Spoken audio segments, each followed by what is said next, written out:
আসসালামু আলাইকুম ওয়ারাহমাতুল্লাহ। পৃথিবীতে 4টি পাহাড় এমন আছে যেগুলো খুবই মুকদ্দাস এবং পবিত্র রয়েছে। গারে হীরা, গারে সুর, কুহে তুর এবং জবলে উহদ মানে উহদ পাহাড়। কিন্তু সৌদি হুকুমত এই সমস্ত পাহাড়গুলোকে শেষ করে এবং সেখানে উপস্থিত অনেক সমস্ত সাহাবা একরামদের কবর মোবারককে শেষ এবং নির্মূল করে সেখানে অনেকগুলো হোটেল বানাতে চাইছে। তো এই খবরকেই কেন্দ্র করে সোশ্যাল মিডিয়াতে একটি খবর খুবই ভাইরাল হচ্ছে, যেখানে এটি বলা হচ্ছে যে উহদ পাহাড়কে শেষ করে দেওয়ার জন্য মোহাম্মদ বিন সলমান জিসিবি এবং কিছু বুলডোজারের সাথে পাহাড়ের কাছে পৌঁছে যায় এবং সেখানে উপস্থিত অগণিত সাহাবা একরামদের কবরগুলো অপসারণ করতে শুরু করে। তো এমন সময় সেখানে আল্লাহর এমন একটি করিশ্মা হয় যে যেটিকে দেখে কিং সলমানের লোম শিহরিত হয়ে যায় আর সে সেখান থেকে পালিয়ে যায়। তো আজকের এই ভিডিওতে আমরা আপনাদেরকে এই ভাইরাল হয়ে থাকা খবরের পুরো সত্য কাহিনী জানাতে যাচ্ছি, যার সম্বন্ধে জেনে আপনিও অবাক হয়ে যাবেন। সেই জন্য আজকের এই ভিডিওটি আপনাদের সবারই জন্য খুবই বিশেষ একটি ভিডিও। আপনি এটিকে শেষ পর্যন্ত অবশ্যই দেখবেন। আর সবার আগে আপনিও যদি প্রিয় নবী এবং সাহাবা একরামদের সাথে মহব্বত রেখে থাকেন, তাহলে আপনি এই ভিডিওটিকে মন থেকে একটি লাইক অবশ্যই করে দেবেন। আর মেহেরবানি করে এই ভিডিওটিকে শেয়ার করে দেবেন, যাতে করে আরও মানুষের কাছে এই ভিডিওটি পৌঁছে যায়। তো চলুন এবার ভিডিওটিকে শুরু করা যাক। তো সর্বপ্রথম আপনাদেরকে জানিয়ে রাখি যে উহদ পাহাড় মদিনা শরীফে উপস্থিত রয়েছে। আর এটি এমন একটি পাহাড় যেখানে আল্লাহর প্রিয় নবী এবং ইসলামের শত্রুদের মধ্যে যুদ্ধ হয়েছিল। এতে আপনার অনেক সাহাবা একরাম শহীদ হয়েছিলেন। আর এর সঙ্গে সঙ্গে আপনার প্রিয় চাচা হজরত আমিরে হামজাও শহীদ হয়েছিলেন, যেটি আপনার জন্য একটি একেবারে খুবই বড় ধাক্কা ছিল। তো সেই জন্য আপনি সাল্লাল্লাহু আলাইহি ওয়াসাল্লাম সমস্ত সাহাবা একরাম এবং আপনার চাচা আমিরে হামজাকে উহদ পাহাড়েই দাফন করে দিয়েছিলেন। অর্থাৎ এই পাহাড়ের উপর অনেক সমস্ত সাহাবা একরামদের কবর মোবারক উপস্থিত রয়েছে। কিন্তু এখন সোশ্যাল মিডিয়াতে একটি খবর একেবারে খুবই ভাইরাল হচ্ছে, যেখানে এটি বলা হচ্ছে যে সৌদি হুকুমত উহদ পাহাড়কে ভেঙে ফেলছে এবং সেখান থেকে সমস্ত সাহাবা একরামদের কবরগুলোকে সেখান থেকে সরিয়ে দিচ্ছে। কেননা সৌদি হুকুমত 2030 সালের মধ্যে সৌদি আরবকে একটি নতুন দেশ বানাতে চাইছে। আর এমনটি করার জন্য তাদের যা করার প্রয়োজন তারা তা করবে। বাস যেমনই এই খবরটি সবার সামনে এসেছে, তো এই খবরটি সবার সামনে আসার সাথে সাথে সকলকে একেবারে পেরেশান করে রেখে দিয়েছে। মানুষ ভাবতে লেগেছে যে মোহাম্মদ বিন সলমান কিভাবে এটি করতে পারেন, এই খবরের পিছনে আসল গোপন বিষয় কি রয়েছে। তারপর এই খবরটি যখন সোশ্যাল মিডিয়ায় খুবই ভাইরাল হয়ে উঠল, তখন মোহাম্মদ বিন সলমান নিজেই এই খবর থেকে পর্দা উঠালেন। আর কিং সলমান নিজেই সোশ্যাল মিডিয়ায় আসলেন আর সকলকে এই খবরের সত্য কাহিনী বললেন, যেটিকে শুনে সবাই একেবারে অবাক হয়ে গেলেন। প্রিন্স মোহাম্মদ বিন সলমান এটি বললেন যে এক রাত আমি আমার নরম ঠান্ডা বিছানায় ঘুমিয়েছিলাম, ঘুমের কোলে শুয়েছিলাম। তখন হঠাৎ করে ঘুমের মাঝে আমি এমন একটি দৃশ্য দেখতে পেলাম, যেটি দেখে আমি একেবারে কাঁপতে লাগলাম। আমার পুরো শরীর ঘামে পরিপূর্ণ হয়ে গেছিল। তাই আমি হঠাৎ আতঙ্কিত হয়ে বসে পড়লাম। আসলে মোহাম্মদ বিন সলমান তার স্বপ্নে এটি দেখেছিলেন যে উহদ পাহাড় যেখানে সাহাবা একরামদের কবর মোবারক রয়েছে, সেখানে তিনি একটি অদ্ভুত জিনিস দেখতে পেয়েছিলেন, যার কারণে তিনি প্রচুর পরিমাণে পেরেশান হয়ে যান। অর্থাৎ মোহাম্মদ বিন সলমান এটি দেখতে পেলেন যে উহদ পাহাড়ে উপস্থিত সাহাবা একরামদের কবরগুলোর কাছে একটি বিশাল পাথর পড়ে রয়েছে, যার কারণে সেই কবরগুলো ছোট হয়ে যাচ্ছে। কিন্তু তিনি এটি বুঝতে পারছিলেন না যে এমন স্বপ্ন তিনি কেন দেখতে পাচ্ছেন। এরই জন্য সম্পূর্ণ রাত তিনি আর ঘুমাতে পারলেন না। আর এমনই করে সম্পূর্ণ রাত তার চোখের সামনে কেটে গেল। তারপর পরের দিন তিনি তার আমল অনুসারে কাটিয়ে দিলেন। আর শীঘ্রই তিনি এই স্বপ্নটিকে এটি ভেবে ভুলে গেলেন যে হয়তো এমন স্বপ্ন এমনও এসে গেছে। কিন্তু পরের দিন যখন তিনি সম্পূর্ণভাবে তার কামকাজ থেকে ফারিগ হয়ে গেলেন, আর তারপর আবার তিনি যখন শান্তির ঘুম নেওয়ার জন্য বিছানায় গেলেন আর ঘুমানোর সাথে সাথে গভীর ঘুমে চলে গেলেন, তো ঘুম আসার সাথে সাথে তিনি তার স্বপ্নে আবার সেই দৃশ্যটি দেখতে শুরু করলেন। মানে আবার তিনি দেখতে পেলেন যে উহদ পাহাড়ের উপর সাহাবা একরামদের কবরের কাছে একটি বিশাল পাথর পড়ে রয়েছে।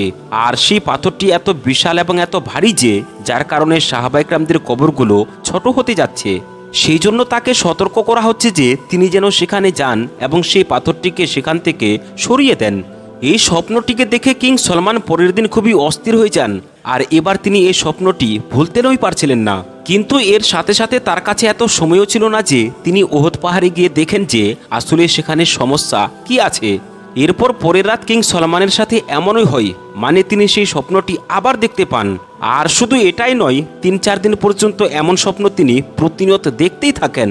তো এমনটিকে দেখে কিং সলমান খুবই পেরেশান হয়ে গেলেন। এখন তিনি বুঝতে পেরে গেছিলেন যে আল্লাহ তাবারাক ওয়া তাআলা তার কাছ থেকে তার কোনো কাম নিতে চাইছেন। সেই জন্য আল্লাহ তাবারাক ওয়া তাআলা বারবার তাকে এমন স্বপ্ন দেখিয়ে সতর্ক করছেন। তো সেই জন্য পরের দিন এবার নিজের সমস্ত কামকাজকে এক সাইডে করলেন আর নিজের সাথে কিছু লোকেদের সাথে নিয়ে উহুদ পাহাড়ে পৌঁছে গেলেন। আর সেখানে পৌঁছানোর পর কিং সলমান চারিদিকে নিজের নজর ঘুমালেন এবং পেরেশান হয়ে এদিকে ওদিকে এটি দেখতে লাগলেন যে যেই দৃশ্যটি তিনি নিজের স্বপ্নে দেখেছিলেন সেটি আসলে কোথায় আছে, কিন্তু এমন দৃশ্য তিনি কোথাও দেখতে পেলেন না। সেই জন্য তিনি তার সাথীদেরকে সঙ্গে নিয়ে উহুদ পাহাড়ের উপর হাঁটতে লাগলেন। হাঁটতে হাঁটতে হঠাৎ করে তার নজর একটি এমন কবরে পড়ল যার উপর একটি বিশাল এবং ভারী পাথর পড়ে রয়েছে। এটি দেখে তিনি অবাক হয়ে গেলেন। তারপর তিনি তার সাথীদেরকে সাথে নিয়ে সেই পাথরটিকে সরানোর চেষ্টা করতে লাগলেন, কিন্তু পাথরটি খুবই ভারী থাকার কারণে পাথরটিকে সরাতে পারলেন না। তারপর কিং সলমান সঙ্গে সঙ্গে সেখানে জিসিবি এবং ক্রেন ডেকে পাঠালেন আর তার সহায়তায় পাথরটিকে সরিয়ে দেওয়ার চেষ্টা করতে লাগলেন। কিন্তু যেমনই ওই পাথরটি সরানো হলো তো পাহাড় থেকে দ্বিতীয় আরেকটি পাথর পড়তে লাগলো। তো সেই পাথরটিকে কোনোরকমভাবে সামলানো হলো আর সেটিকেও এক সাইডে করে দেওয়া হলো। কিন্তু যেমন ওই দ্বিতীয় পাথরটিকে সরানো হয়েছে তো সেখান থেকে একটি তীব্র এবং তেজ আলো আসতে লাগলো, যেটিকে দেখে সেখানে উপস্থিত সবাই অবাক হয়ে গেল। তারপর যখন তিনি সেই আলোর কাছে গেলেন তো তিনি দেখতে পেলেন যে উহুদ পাহাড়ের আগের অংশের পাথরটিও তেমনইভাবে বের হয়ে আছে যেখান থেকে তেজ আলো বের হচ্ছে।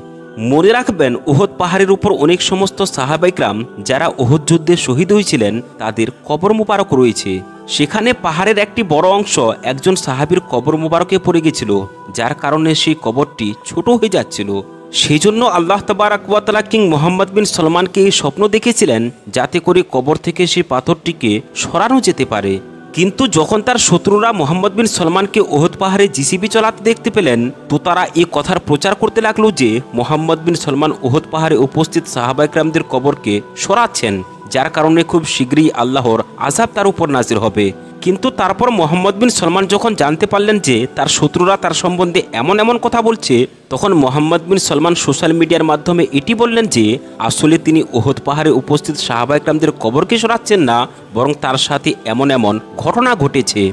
এর সাথে সাথে মুহাম্মদ বিন সলমান এটিও বললেন যে সাহাবায়ে-কেরাম তো তার জন্য খুবই বিশেষ, তিনি তো তাদেরকে অনেক সম্মান করে থাকেন, সেই জন্য তিনি চাইলেও এমনটি কখনো করতে পারবেন না।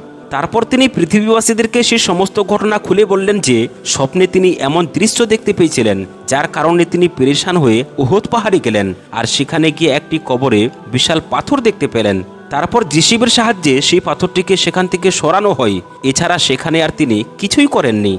এই সমস্ত জিনিস মুহাম্মদ বিন সলমান মিডিয়ায় বললেন, কিন্তু আসল সত্য কি সেটা তো আল্লাহ তাবারাক ওয়া তাআলাই ভালো জানেন।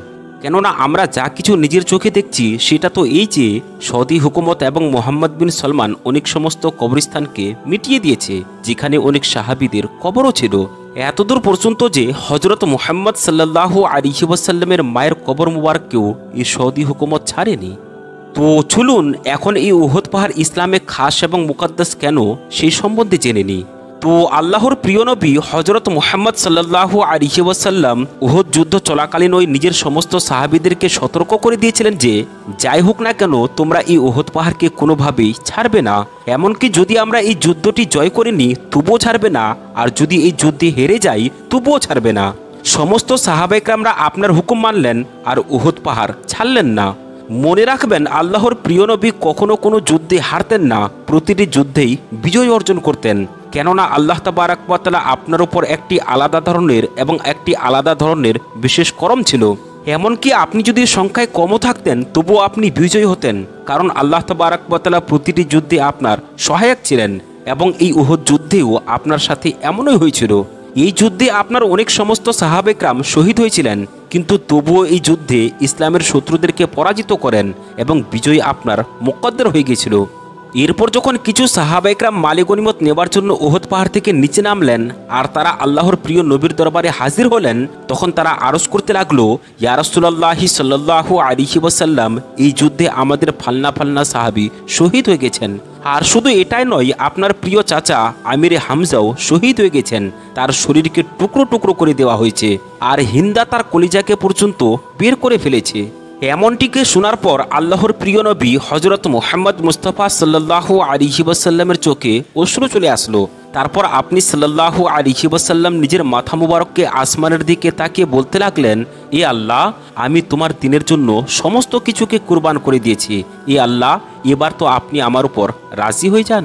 আল্লাহর কাছে এমন ফরিয়াদ করার পর নিজের চোখের অশ্রু মুছলেন আর তার সামনে খাড়া হয়ে দাঁড়িয়ে এই সাহাবায়ে কেরামদেরকে হুকুম দিলেন, আমার সাহাবায়ে কেরাম যারা এই যুদ্ধে শহীদ হয়েছেন, চলো তাদেরকে নিয়ে জান্নাতুল বাকির দিকে চলি। তো হুকুম পাওয়ার সাথে সাথে আমিরে হামজা এবং সমস্ত সাহাবায়ে কেরাম যারা এই যুদ্ধে শহীদ হয়েছিলেন তাদেরকে নিয়ে জান্নাতুল বাকির দিকে রওনা হয়ে গেলেন। তো এমতো অবস্থায় উহুদ পাহাড় এই দৃশ্যকে দেখে কাঁদতে লাগলো। এমনটিকে দেখে আল্লাহর প্রিয় নবী জিজ্ঞেস করলেন, এ উহুদ পাহাড়, তুমি কাঁদছো কেন? তো আল্লাহ তাবারক ওয়া তাআলা সেই পাহাড়কে কথা বলার ক্ষমতা দান করলেন। তারপর সেই পাহাড় বলতে লাগলো, ইয়া রাসূলুল্লাহি সাল্লাল্লাহু আলাইহি ওয়াসাল্লাম, এই সমস্ত সাহাবা আমার আছে, সেই জন্য আপনি তাদেরকে জান্নাতুল বাকিতে নিয়ে যাবেন না, বরং আপনি তাদেরকে আমার কাছেই দাফন করে দিন, যাতে করে আমি কিয়ামত পর্যন্ত তাদের জিয়ারত করতে পারি। এমনটিকে শুনে আল্লাহর প্রিয় নবী উহুদ পাহাড়কে গুরুত্ব দিলেন আর সমস্ত সাহাবায়ে কেরামদেরকে সেখানেই দাফন মানে কবর দিয়ে দিলেন। আল্লাহর প্রিয় নবী হযরত মুহাম্মদ সাল্লাল্লাহু আলাইহি ওয়াসাল্লাম ইরশাদ করেছেন, আমি উহুদ পাহাড়ের সাথে অনেক মহব্বত করি আর কিয়ামত পর্যন্ত করতে থাকব। কিয়ামতের দিনে এই উহুদ পাহাড় জান্নাতের দরজায় খাড়া হয়ে দাঁড়িয়ে থাকবে এবং সমস্ত জান্নাতীদের ইস্তেকবাল করবে।